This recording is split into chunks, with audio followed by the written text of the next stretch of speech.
بيبدأ الفيلم بالأب اللي بيفتح الكرتونة وبيبدأ يفضي متعلقاتهم الشخصية، وبيتفرج على ألبوم الصور بتاع جوازهم، وبيطلع الكوبايات وبيحطها مكانها بالترتيب، وبيبدأ يجهز البيت، وبيكتب اسم بنته على أوضتها وبيظبط الديكور كله، وبيروح يقعد على الترابيزة وبيقول إنه مبسوط إنهم اتجمعوا تاني.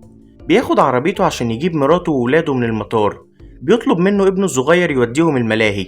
بيبتسم الأب وبيوافق، بس بنته بتقول إنها عايزة تنام. بتبدأ ملامح الأب تتغير، بس الأم بتمسك إيده وبتطبطب عليه. بيضحك لها، وبيوصلوا القرية اللي بتبان مظاهر الغنى عليها، وبنشوف الناس اللي بتعمل رياضة وبتجري، والولاد اللي بيلعبوا مع الكلب بتاعهم في الجنينة. وبيوصلوا أخيرا للبيت، وبينزلوا من العربية. بيقول لهم الأب يلا ناخد صورة عائلية، بس بنته بتسيبه وبتمشي وبتقول له قبلها بأسدد أقساط البيت الأول.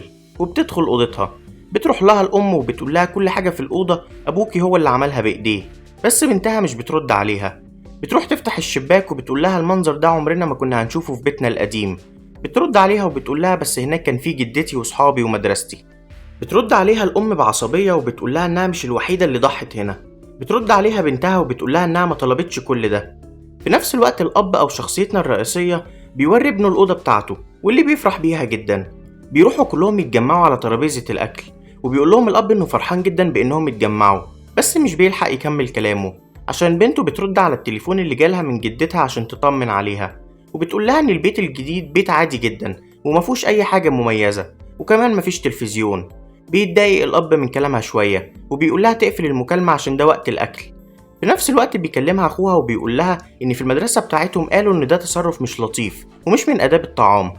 بتزعق فيه وبتقوله مالكش دعوة. بتتدخل الأم وبتقول لها تكلم أخوها بطريقة أحسن من كده، فبتسيبهم وبتمشي. بيخلص الأكل وبتطلع الأم لأوضتهم، ولما بتفتح الباب بتلاقي جو رومانسي وشموع وورد حوالين السرير، وبتشوف جوزها قدامها مستنيها وفي إيديه إزازة 7. بيضحكوا وبيفتحوها، وبيروح عشان يديها الكاس، بس رجله بتوقع الشمعة وبتخلي السجادة تتحرق. بيرمي كاس ال7 اللي في إيده عشان يطفي الحريقة، بس بتزيد أكتر. بتمسك الأم اللحاف وبتطفيها. بيروحوا يقعدوا على السرير وبيقول لها انها ما تقلقش من حاجه، وان هو اتفق مع خادمه جديده للبيت بتقول له ان هو يوفر فلوس شويه عشان نص مرتبه بيدفع في ايجار الشقه، بس بيقول لها ما تقلقش من حاجه وهو هيتصرف. بيعدي اليوم وبيجي ميعاد الشغل، وبيبدا مدير الشركه يتكلم عن انجازات الشركه وانها بتوفر مرتب ثابت. وبيروح ناحيه شخصيتنا الرئيسيه وبيقول له يقول لهم حقق ايه خلال 3 شهور من شغله هنا. بيبدا يتكلم وبيقول ان هو اشترى بيت. بيبدأ الكل يسقف ومن ضمنهم المدير.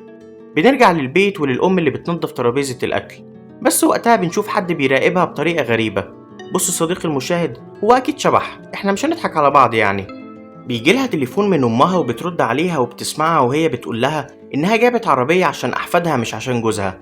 بتتعصب من طريقتها وبتقول لها إنهم ولادها هي ومن حقها تختار تربيهم إزاي، وبتقول لها ليه ما اتصلتيش بجوزي تباركيله على البيت.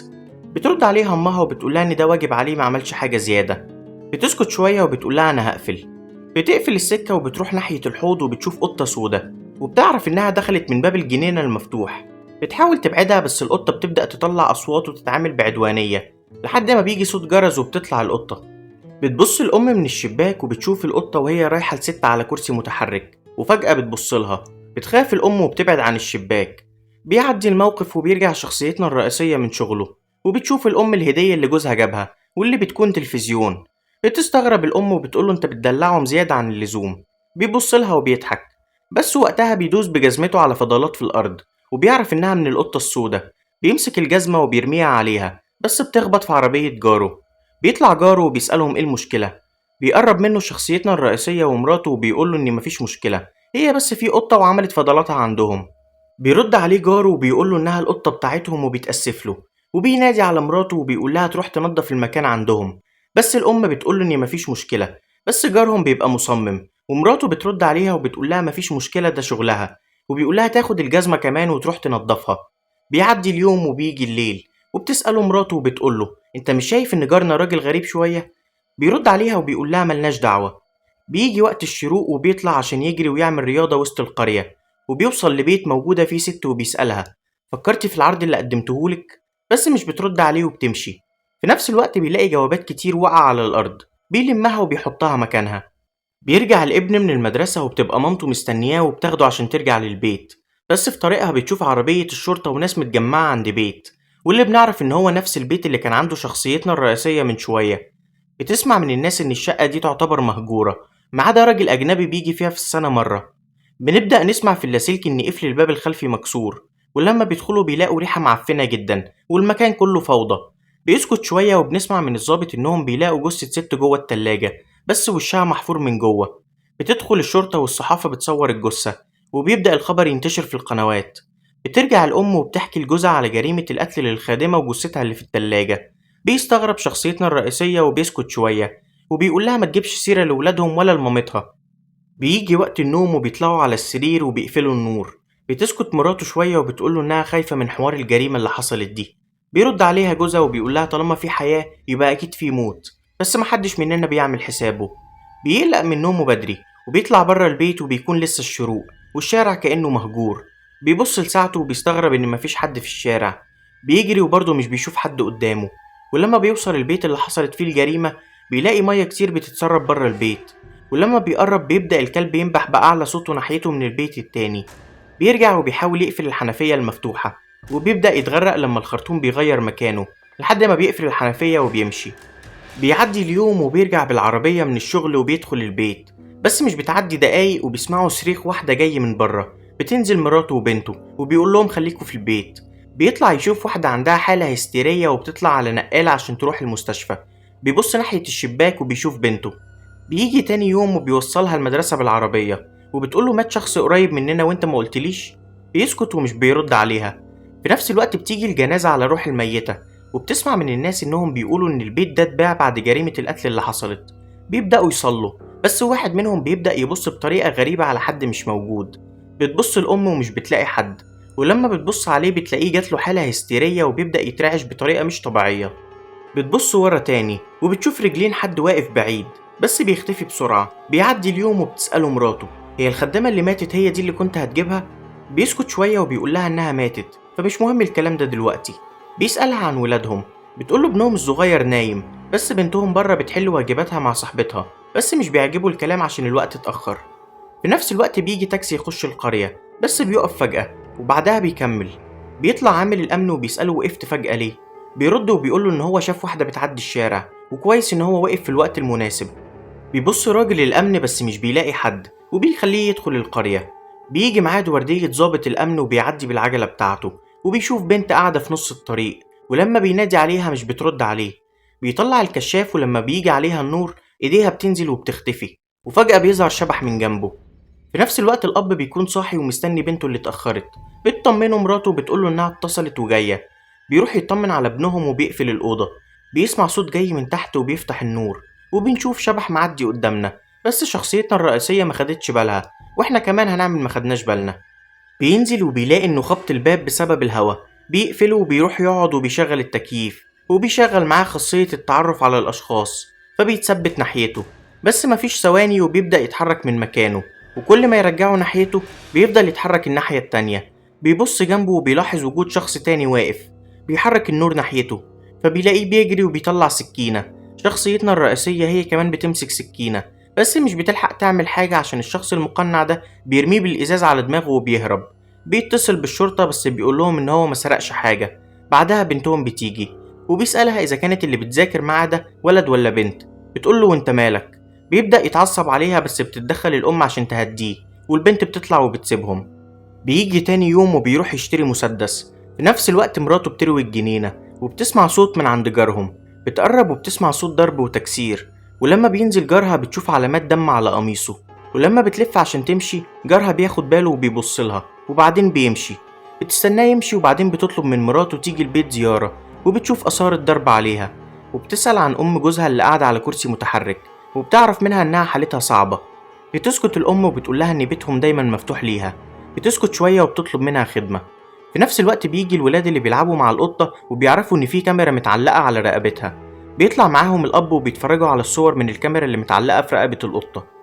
بتطلع الأم وبتطلع محفظة جوزها وبتاخد منها فلوس. بيسألها لو في حاجة، بتبصله وبتسكت وبعدين بتنزل. بيعدي الوقت وبترجع بنتهم مع أصحابها، بس بيقفوا عند البيت اللي حصلت فيه جريمة القتل الغريبة وبيقولوا إنهم هيدخلوا. بتتردد البنت وبعدين بتوافق، بس بتقول لهم هتستنى بره عشان لابسة جيبة فمش هتعرف تطلع السور. بيطلعوا باقي أصحابها وبيدخلوا البيت. بتبص ناحية الشباك وبتخاف، ولما بيدخلوا صحابها بتبدأ تسمع أصوات غريبة حواليها.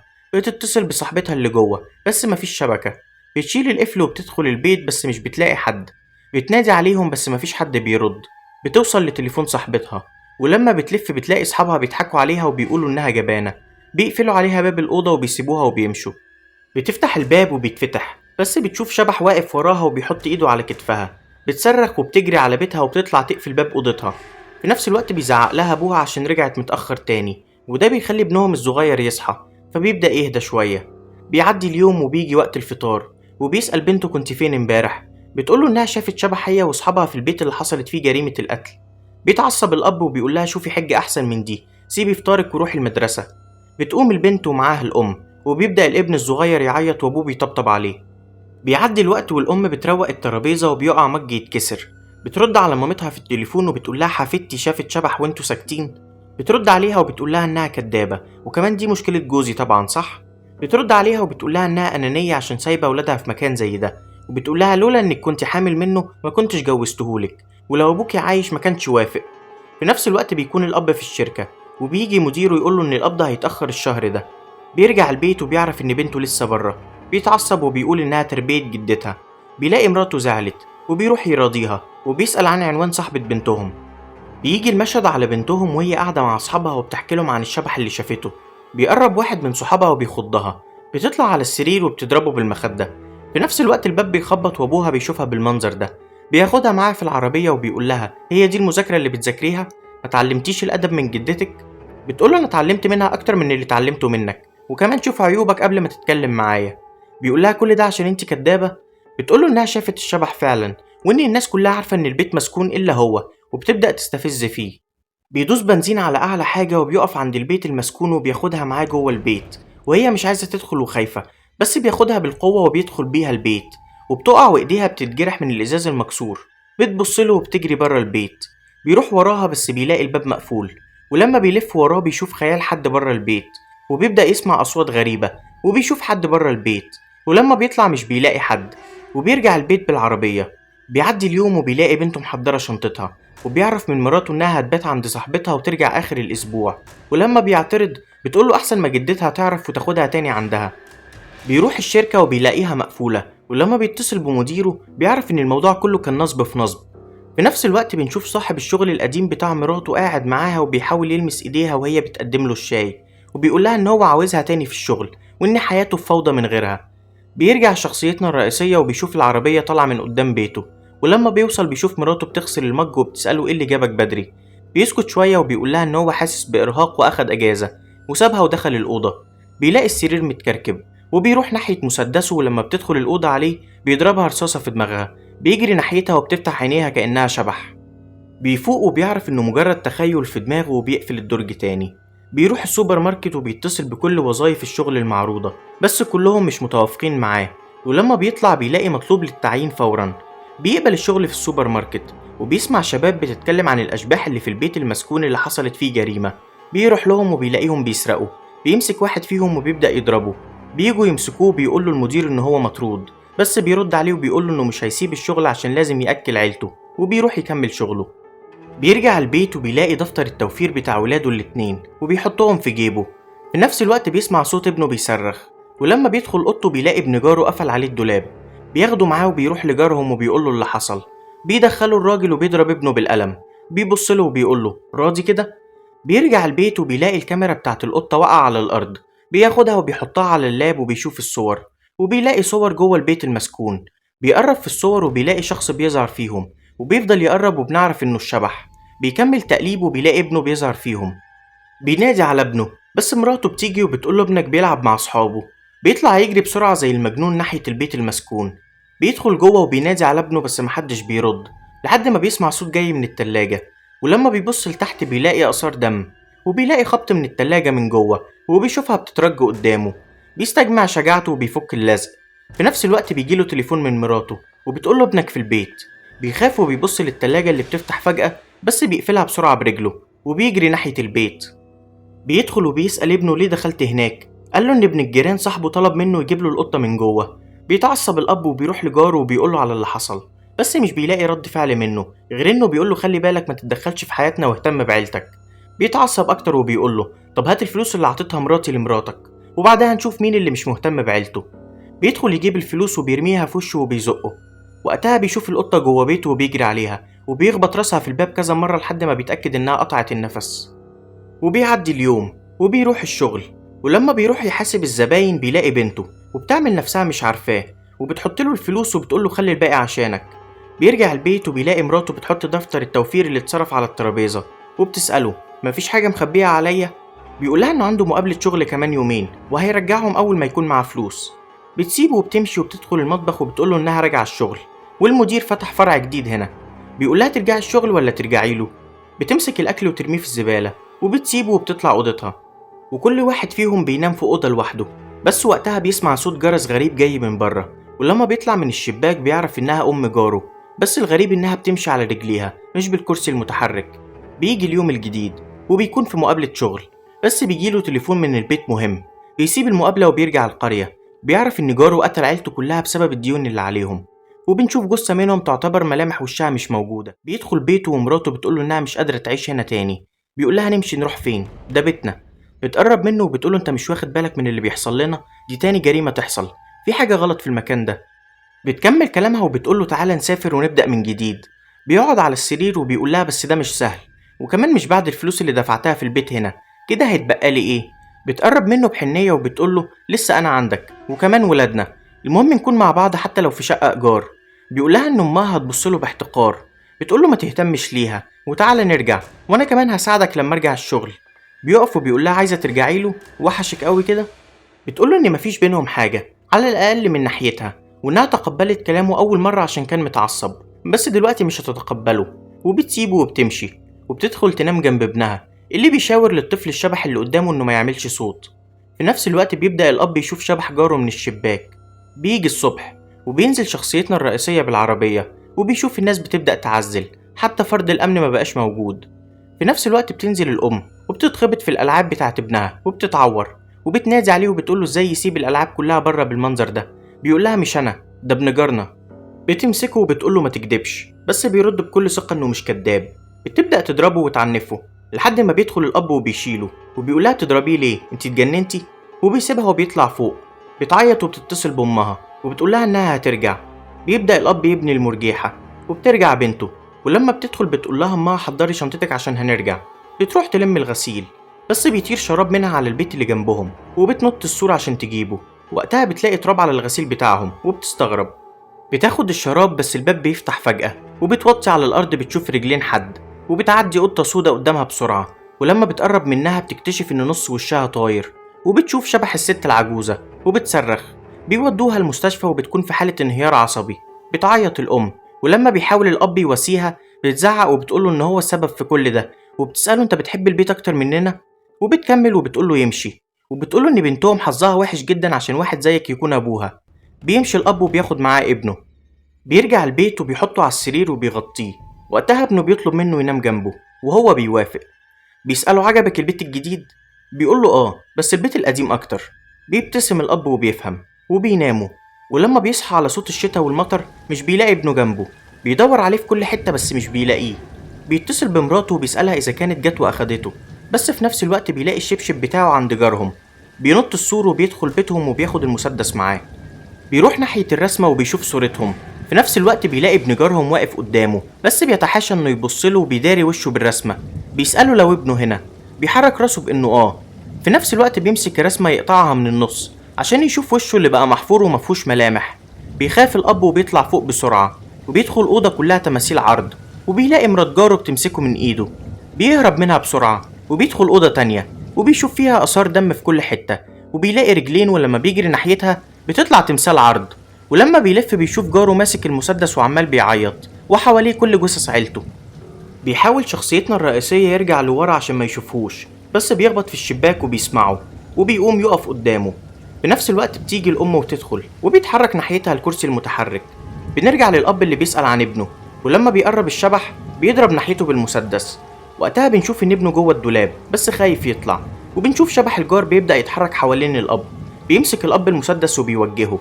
في نفس الوقت بتحصل لقطة مزدوجة بين الأب اللي بيحضر مسدسه عشان يضرب والأم اللي بتطلع السلم وبتدخل ناحية الأوضة. بيضرب الأب طلقتين من مسدسه بس مش على الأم، الطلقتين بيتضربوا ناحية الدولاب اللي بيبدأ ينزل دم على الأرض. بتتفزع الأم وبتجري تفتح الدولاب عشان تشوف ابنها بيقع في حضنها وهو غرقان في دمه. بتصرخ وبتعيط على ابنها. في نفس الوقت الأب بيفهم اللي حصل وبينهار، بس بتبصله بتلاقيه بينزل دموع. بتبص ناحية الرصاصة بتلاقيها دخلت في كتفه، وبتلف عشان تطمن جوزها بس بتلاقيه مسك المسدس وضرب نفسه بالنار، ومش بتلحق تعمل حاجة غير إنها تصرخ. بتعدي شهور على الحادثة دي وبتشوف الأم راكبة العربية ومعاها أولادها، وبتحكي لها إنها لما كانت حامل فيها جدتها قالت إنها هتسقط الطفل، بس تاني يوم أبوكي جه وقال لها إنه هيحمي كل فرد من عيلته، ولو عايزة تتأكدي من حاجة اتأكدي إن مفيش حد حبك زي أبوكي. وبتبدأ تعيط. بنرجع للماضي وبنبدأ نشوف لحظات السعادة اللي كانت بتجمعهم قبل ما يروحوا البيت الجديد. وبس كده صديقي المشاهد، ما تنساش تعمل لايك واشتراك للقناة. أشوفكوا الفيديو الجاي. سلام.